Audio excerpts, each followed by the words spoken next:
Hello everyone, welcome back to my new blog. তো আজকে দিনটা ছিল রবিবার আর এখন বাজে ওই বেলা 7টা মতো। আজকে খুব তাড়াতাড়ি ঘুম থেকে উঠেছি জানো, কেননা আজকে ছেলের একটা ক্লাস ছিল। তো উঠেই দেখো ছেলেকে আজকে খাইয়ে দিচ্ছি রুটি আর সস। মা আজকে আলু ভাজা বানায়নি, কেননা মার একটু কাজ ছিল। তো সেজন্য ছেলে তো অন্য কিছু দিয়ে রুটি খায় না, তাই ওর জন্য সস এনেছিলাম 1 প্যাকেট। তো সেটা দিয়ে ওকে এখন খাইয়ে দিচ্ছি। আর খাইয়ে দাইয়ে দেখো আমি ওকে ক্লাসে দিয়ে এসেছি। খুব তাড়াতাড়ি করে গেছিলাম জানো তো, একটু লেট হয়ে গেছিলো। তো ওকে দিয়ে এসে এখন দেখো 1 বালতি আমি নিয়ে এসেছি ছাদে মেলবো বলে। এগুলো না সব কালকে রাত্রেবেলা ভিজিয়ে রেখেছিলাম, তাহলে সকালবেলা অনেকটা নোংরা কমে যায়, বুঝেছো তো। তো এখন সেগুলোই নিয়ে এসেছি ছাদে 1 বালতি ভরে। আর এদিকে দেখো আকাশটা না একটু মেঘলা মেঘলা, খুব একটা রোদ নেই, জানি না শুকাবে কি না। তো আজকে না শুকালেও কোনো অসুবিধা নেই, ছাদেই রেখে দেবো, কালকে না হয় সকালবেলা এসে নিয়ে যাবো, বুঝেছো। এ দেখো আকাশটা দেখো পুরো মেঘলা হয়ে রয়েছে, মনে হচ্ছে বৃষ্টি নামবে। তো আমি ভাবলাম যে ভালোই করেছি তাড়াতাড়ি ধুয়ে দিয়েছি, অন্তত জলটা যদি একটু ঝরে যায় তারপর না হয় আমি ওই 1টা নাগাদ এসে নিয়ে যাবো, বুঝেছো। তখন যদি ঘরে মেলে দিই মোটামুটি শুকিয়ে যায়। আর এই যে এদিকে দেখো নতুন সিনেমা হলটা হয়েছে আমাদের এখানে, আগেই ছিল কিন্তু এটাকে আরও সুন্দর করে করেছে। এখনও আমাদের যাওয়া হয়নি, দেখি আর কদিন পরে যাওয়ার ইচ্ছা আছে। তো সেটাই তোমাদেরকে দেখাচ্ছিলাম। এটা আমাদের ছাদে উঠলে না খুব ভালো মতো দেখা যায়, একটু দূরে, কিন্তু ক্যামেরাটা জুম করে আমি তোমাদেরকে দেখাচ্ছি। আর ওই দেখো বাস যাচ্ছে, আর ওই পারটায় না, ওই ব্রিজের ওপারটাই আমার ছেলের স্কুল। আমার বাড়ি থেকে হাঁটা পথ, ওই 5-7 মিনিট লাগে যেতে, বুঝেছো। তো চলো অনেক বকবক করলাম, এবার জামা কাপড়টা মেলে দিই, নালে যদি এই করতে করতে বৃষ্টি নেমে যায় আর জামা কাপড় শুকাবেই না। কিছুদিন পর পরই জানো তো বিছানার চাদর, আলমারির কভার, ফ্রিজের কভার, মানে জানলার পর্দা সব এত পরিমাণে ধুলো জমে যায় যে অন্তত 2-3 দিন পর পর না ধুলে না পুরো মোটা আস্তরণ পড়ে যায়, জানো না।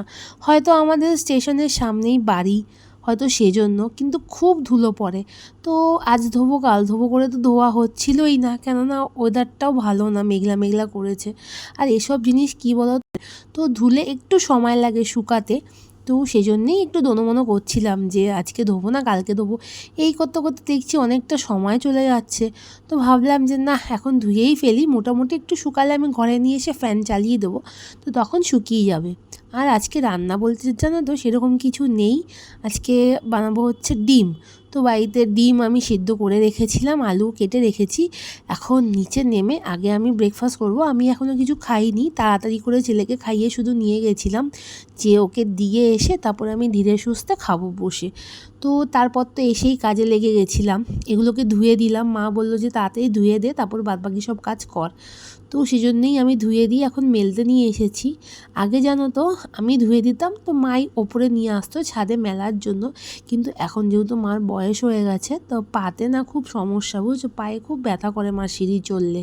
তো সেজন্য আর মা ওপরে আসে না, যখনই জামা কাপড় ধোয়া হয় আমিই ওপরে নিয়ে আসি। আমারও খুব কষ্ট হয়, কিন্তু তাহলে উপায় নেই, কেননা নিচে তো আমাদের একদম জায়গা নেই মেলার, আর নিচে খুব ভালো রোদও আসে না। উপরে মেলে যেরকম তাড়াতাড়ি শুকিয়ে যায়, রোদ না থাকলেও জানো তো হাওয়া দিলেই শুকিয়ে যায়। তো সেজন্যই আমি ছাদে এসে মেলি। আর এদিকে দেখো চাদরটাও ধুয়ে দিয়েছিলাম। জানো তো এই রকম চাদর আমি এই নিয়ে 2খানা ইউজ করছি। এর আগে একটা কিনেছিলাম মিশো থেকে, 2 দিনও যায়নি জানো না, ধুয়ে আমি মানে একদম জানালার পাশেই মেলে দিয়েছিলাম। তো দুপুরবেলা ঘুমিয়ে পড়েছিলাম, তারপর বিকেলবেলা যখন চাদর আনতে যাব দেখছি চাদর আর নেই। তো মা আমাকে বলছে হয়তো আমি নিয়ে এসেছিলাম, কিন্তু আমি মাকে বললাম যে না আমি তো নিয়ে আসিনি। তারপর অনেক খোঁজাখুঁজির পর বুঝলাম চাদরটা চুরি হয়ে গেছে। এই চাদরটা আমার এত পছন্দ ছিল, এর কালারটা। তো আরেকটা অর্ডার দিয়েছিলাম, আর এই চাদরটা আমি মিশো থেকে নিয়েছিলাম জানো তো, খুব রিজনেবল প্রাইসের মধ্যে, খুবই ভালো। আর কাপড়টা কিন্তু খুব সফট, কিন্তু একটি অসুবিধা, ধোয়ার পরে না একটু সামান্য রং উঠেছিল, বেশি কিছু না কিন্তু হালকা একটু রং উঠেছিল। তো যেই চাদরটা চুরি হয়ে গেছিলো তার থেকেও এই সেকেন্ড বারের চাদরটা আমার খুব ভালো এসেছে কোয়ালিটি ওয়াইজ। তো সেজন্য মানে আজকাল এত চোরের উপদ্রব হয়েছে আমাদের এখানে যে চাদর জামা কাপড় কিছুই বাইরে মেলা যায় না, সব নিয়ে চলে যাচ্ছে জানো না। তো সেই জন্যেই আরও বিশেষ করে মা বললো যে না তুই ছাদে গিয়েই মেলে দে, এখানে মেললে বলা যায় না। তো এখন দেখো আমার মেলা হয়ে গেছে, এখন আমি যাব নিচে। রোদ নেই, তবে রোদের কিন্তু খুব তাপ আছে জানো না, সেটা আমার মুখ দেখেই হয়তো বুঝতে পারছো। এখন লাগাচ্ছি দেখো গেট, গেট লাগিয়ে এখন তালা চাবি নিয়েই আমি নিচে চলে যাব, কেননা তালা চাবিটা এখানে খুলে রাখি না, বুঝেছো, পাশেই যেহেতু ছাদ আছে অনেকের, তো সেজন্যই মা বলেছে মেলা হয়ে গেলে তালা চাবি লাগিয়ে চাবিটাকে নিচে নিয়ে আসবি। তো এখন সেটাই করছিলাম, আর এর ফাঁকে একটু নিজের মুখখানাও দেখে নিচ্ছিলাম। তো চলো এবার নিচে যাওয়া যাক।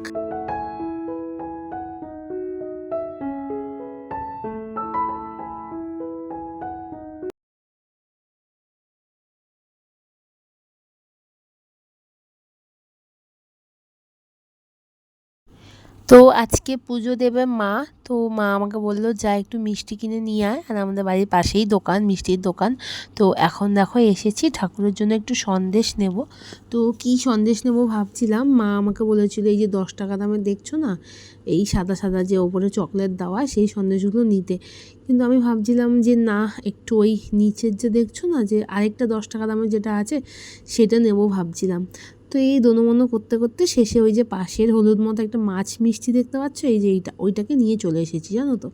আর দেখো এদিকে বাড়ি এসেই আলু আমি ভাজা বসিয়ে দিয়েছি, আর এদিকে হচ্ছে ভাত, আর এদিকে আমি ডিমটাকেও ফ্রাই করে নিয়েছি। এখন খুব ঝটপট আমাকে কাজ করতে হবে, কেন বলো তো, আবার ছেলেকে আনতে যেতে হবে, ক্লাস থেকে ফোন করেছিল যে আর কিছুক্ষণ পরে ছুটি হয়ে যাবে। তো সেজন্যই আমি তাড়াতাড়ি করে ঝটপট করে রান্নাটা করছিলাম। আর জানো তো ওই মানে মিক্সির মধ্যে যখন মশলাটা দিচ্ছিলাম না, মিক্সিটা পুরো ভেঙে গেছে। তো আমি ফার্স্টে বুঝিনি, তারপর যখন খুললাম মশলা তখন দেখছি পুরো ভেঙে একদম টুকরো টুকরো হয়ে গেছে। তো সেটাকেও আবার পাল্টাতে হবে, বিকেলবেলা গিয়ে আমি চেঞ্জ করে নিয়ে আসবো। আর চলো এদিকে আমি আগে তাড়াতাড়ি রান্নাটা করে নিই, করে তারপর ঝটপট রেডি হয়ে আমি যাব ছেলেকে আনতে। তো দেখো বন্ধুরা, আমার মশলা কষানো কিন্তু হয়ে গেছে, আর কালারটা কিন্তু সেই এসেছে। আজকে না ঝালটা কিন্তু খুব একটা দিইনি, কেননা বেশ কদিন ধরে খুব ঝাল দিচ্ছিলাম, তো সবারই পেটে সমস্যা হচ্ছিল। তো সেজন্য না আজকে ওই 5-6টা মতো কাঁচা লঙ্কা দিয়েছি, বুঝেছো। তো তাতেই একটু যা লাল হয়েছে, আর কাঁচা লঙ্কাগুলো না খুব লাল ছিল। তো সেজন্য দেখো একটু লালচে লালচে কালার এসেছে, কিন্তু আজকে কিন্তু শুকনো লঙ্কা আমি একটুও দিইনি। তো মা দেখে ভাবছিল যে হয়তো দিয়েছি, তারপর ভাবলাম যে না, কাঁচা লঙ্কাই দিই। তো এখন মশলাটাকে কষাচ্ছি দেখো, ভালো করে কষিয়ে তারপর জল ঢেলে দেবো। তো আজকে একটু ঝোল ঝোল করব, অন্যদিন তো কষা বানাই, কিন্তু আজকে ভাবলাম যে হালকা একটু ঝোল করি। আর আজকে মা ডাল বানায়নি, তো সেই জন্যই বলছিল যে একটু ঝোল রাখিস। তো চলো আমার মশলাটা কষানো হয়ে গেলে আমি তাড়াতাড়ি রেডি হয়ে নেব। তো এই দেখো আমি ছেলেকে এখন নিয়ে এসে গেছি, তো আমাকে ফোন করে ওরা বলছিল যে হয়ে গেছে ছুটি। তো আমি তাড়াতাড়ি রান্নাবান্না ফেলে আমি দৌড়েছি জানো না, কোনো রকমের ড্রেসটা পরেই আমি চলে গেছি। আর খুব গরম লাগছে, মানে আজকে তো খুবই গরম লাগছিল। তো চলো বাড়ি গিয়ে ভালো করে স্নান করব। আর এদিকে ছেলে একটা চিপস নিয়েছে, সেটাই দেখাচ্ছিল। এখন ওই 8:30 মতো বাজে, আর এখন কোথায় বসে আছি বলো তো, ডক্টরের চেম্বারে। একটা বিড়াল খুব জোরে কামড় দিয়েছে, প্রচুর রক্ত বেরিয়েছে। তো আমি দুপুরেই একবার এসে জিজ্ঞেস করে গেছিলাম, তো তখন মানে ওনারা বললো যে এখন তো লোক নেই যে আর কি ইঞ্জেকশন দেবে, তো সে নেই, তো সে আসলে আপনাকে জানানো হবে। তো সে এসছে রাত্রির 8টার সময়, তো তখন আমি মাকে নিয়ে ছেলেকে নিয়ে গেছিলাম ওখানে। তো দেখো আমার 2 হাতে 2খানা দিয়েছে।